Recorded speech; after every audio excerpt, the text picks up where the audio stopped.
और जितने लोग ये डांडा के अगेंस्ट में बात कर रहे हैं ये लिटरली अंदर से खोखले हैं।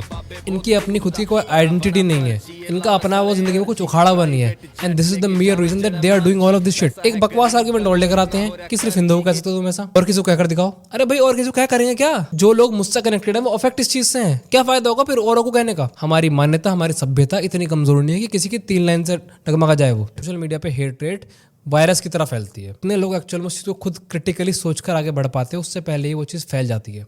किसके अगेंस्ट में बात करनी है, इसको बॉयकॉट करना है। बड़े क्रिएटर इस बारे में बात करना शुरू कर देते हैं तो फिर छोटे क्रिएटर भी बात करना शुरू कर देते हैं, और उससे फिर एक साइकिल बन जाती है जहाँ पर एक्चुअली जो लोग शायद इस बात को सोच के थोड़ा क्रिटिकली सोचते भी, वो सोचते भी नहीं है। इंटरनेट पे जो ये लोग रेज बेटिंग कर रहे हैं डांडा के खिलाफ, प्रवीण भाई के खिलाफ, इन लोगों ने रियलिटी कभी देखी नहीं। मैक्सिमम लोग इसमें से शहरों में पले बड़े हैं जिन्हें कुछ आइडिया ही नहीं ग्राउंड पे होता क्या असल में। पूरी पैरेलल इकोनॉमी खड़ी है सिर्फ मिस्टिसिज्म के ऊपर, जहां पर लोगों को बेवकूफ बनाया जाता है झाड़ फूक के नाम पर, बाबाओं के नाम पर, जस्ट पैसे ऐंठने के लिए। जिस जनता का ढोंगी पागल बनाते हैं उसी जनता का पागल अभी इन्फ्लुएंसर बना रहे हैं जस्ट रेज बेटिंग करके। इनमें और ध्रुव राठी जैसे लोगों में कोई भी अंतर नहीं है, बिकॉज इन लोगों ने अपनी एक साइड पकड़ रखी है और उसी पे ये ग्राइंडिंग करते रहते हैं बेमतलब की। The major reason I stopped creating content on Indie Click was the same, because लोग मुझसे एक्सपेक्ट करते थे मैं भी रेज बेटिंग वाला कंटेंट बनाऊं, मैं भी उन चीज़ों के बारे में बात करूं जो इररिलेवेंट है। मैं एक ही बात इंडी क्लिक पर कई सालों से कहता है और वही बात यहाँ कह रहा हूँ कि हिंदू समाज इस तरीके से मजबूत नहीं बनेगा। सावरकर जी का बयान कि हिंदुओं का सबसे बड़ा दुश्मन हिंदू ही है, वो बात प्रवीण भाई जैसे लोगों के लिए नहीं है, वो बात ऐसे बाबाओं की तरफ है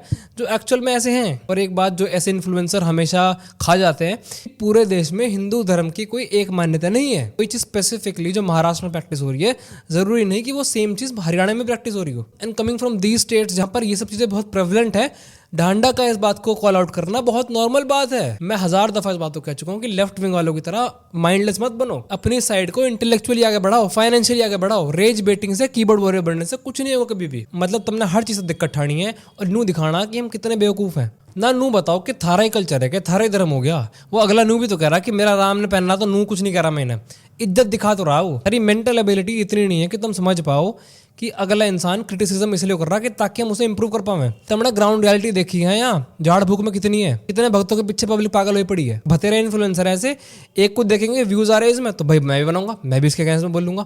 चाहे गाने सुनते हो उसके पीछे वे सारे गाने सुनते हो, और इसीलिए रेज बेटिंग सबसे ज्यादा चलती भी है इंटरनेट पे। ऑकवर्ड बकरी जैसे लोग हों या फिर ध्रुव राठी जैसे लोग, इन्हें पता है, इन्हें कंप्लीटली पता है कि काम कैसे करती है ये चीज़। अगर तुम्हें जेन्युइनली अपनी कम्युनिटी को, अपने हिंदू धर्म को स्ट्रॉन्ग करना है तो एज ए इंडिविजुअल तुम्हारा टास्क है कि पैसे कमाओ, इंटेलेक्चुअली अपने आप को ग्रो करो, फैमिली में अपने कल्चर को, अपनी रिचुअल्स को प्रिजर्व करो। इंटरनेट पे आकर सिविलाइजेशन है धर्म नहीं बचेगा, कुछ नहीं कर पाओगे तुम लोग।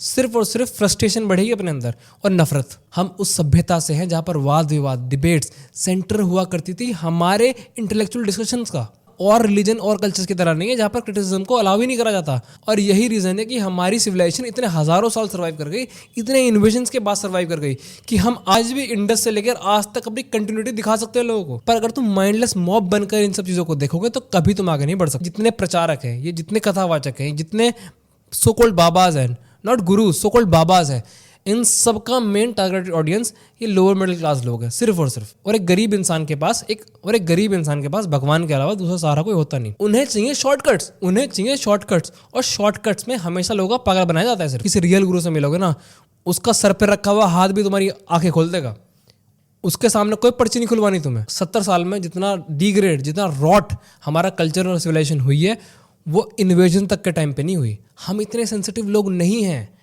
हमें अपनी साइड को मजबूत करना है, but not like this, not in this way. Mindless mob नहीं बनना है, हमें क्रिटिकल थिंकिंग डेवलप करनी है, हमें इंटेलेक्चुअल कैपेसिटी डेवलप करनी है, ताकि हम इस देश को और अपनी सिविलाइजेशन को, अपने कल्चर को आगे ले जाए। हर जगह पर धर्म सेम नहीं है, हर जगह पर रिचुअल सेम नहीं है, हर जगह पर मान्यता सेम नहीं है, हर जगह पर संप्रदाय सेम नहीं है, हर जगह पर देवता सेम नहीं है। This is the beauty of this culture and the idea of this civilisation. तो रादर देन टारगेटिंग प्रवीण भाई, आईने में खुद को देखो। नित्य कर्म हो रहे हैं तुम्हारे, कोई मंत्र धारण करा है, तुम मंत्र जाप करते हो, कभी अपने घर के देवता भी नवाए तुमने?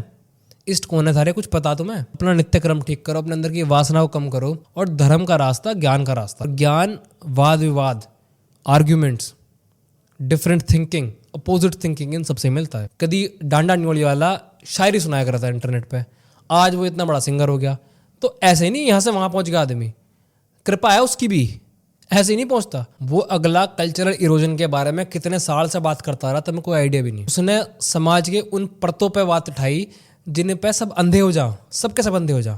भाई तो अच्छी भाभी लागे उन भाइयों का एतबार नहीं होंदा। जड़ा मां तो ज्यादा बहू की चल है, घना बड़ा परिवार नहीं होंदा। जो भाण मांग जा हक भाइयों पर, उनकी कोथड़ी आवे थाने में, और एलसीडी का साइज पूछ जे फेरिया ते पहला न्योली वाले की बात मान, फायदा नहीं छोरी ब्याहने।